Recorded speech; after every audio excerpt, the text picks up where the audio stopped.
Assalamualaikum warahmatullahi wabarakatuh. Di sini saya Rahma Fitrianti, NIM 430101902227.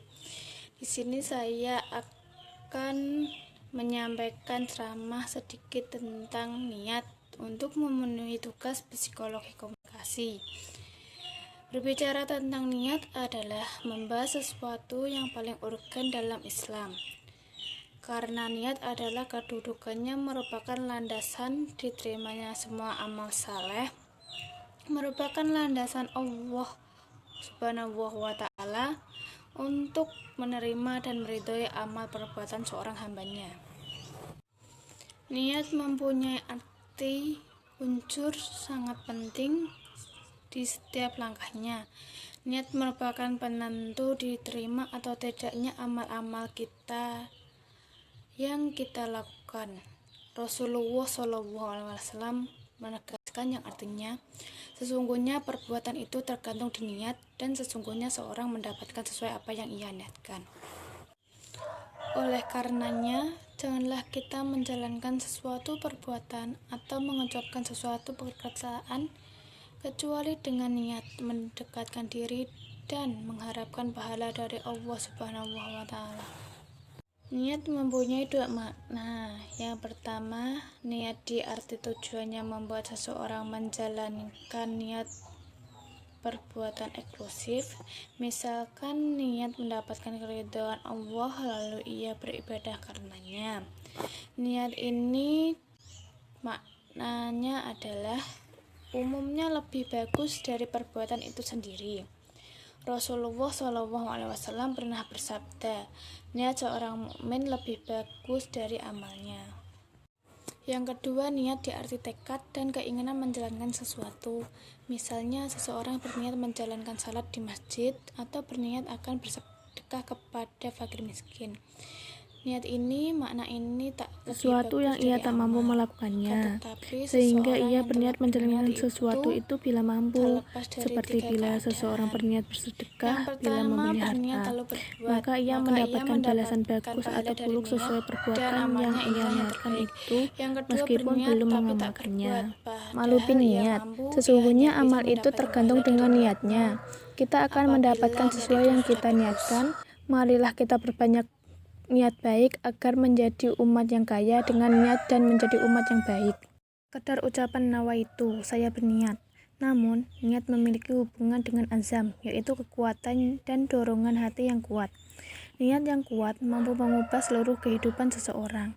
Karena dengan niat itulah yang akan kita pikirkan, apa yang kita doakan, apa yang kita inginkan, dan kemudahan atau perubahan pada suatu tindakan akan menjadi baik atau buruk, tentunya sesuai juga dengan niat kita baik atau buruk juga. Segala sesuatu tergantung pada niat.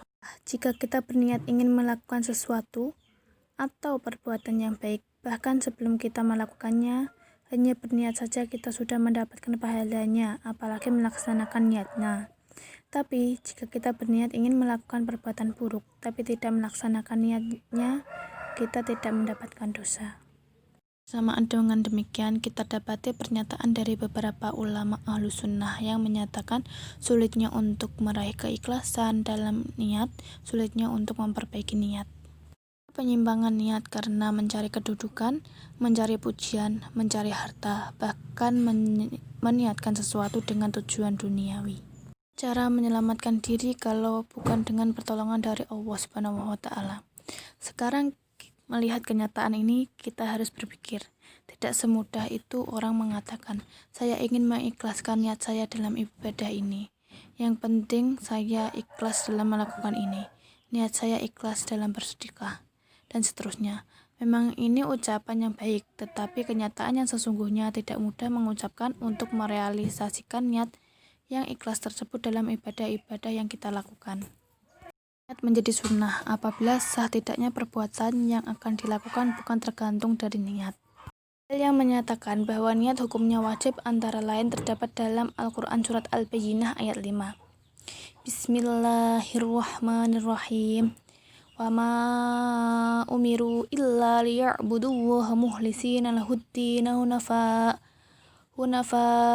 wa yuqimus sholata wa yu'tuz zakah Wadzalika dinul qayyimah, yang artinya padahal mereka tidak disuruh kecuali supaya menyembah Allah dengan memurnikan ketaatan kepadanya dalam menjalankan agama yang lurus, dan supaya mereka mendirikan salat dan menunaikan zakat, dan yang demikian itulah agama yang lurus.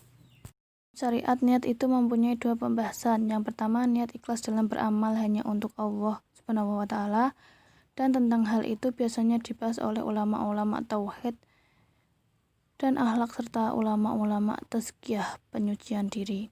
Yang kedua, niat membedakan ibadah-ibadah antara ibadah yang satu dengan ibadah yang lainnya, dan biasanya hal ini dibahas oleh ulama-ulama ahli fikih.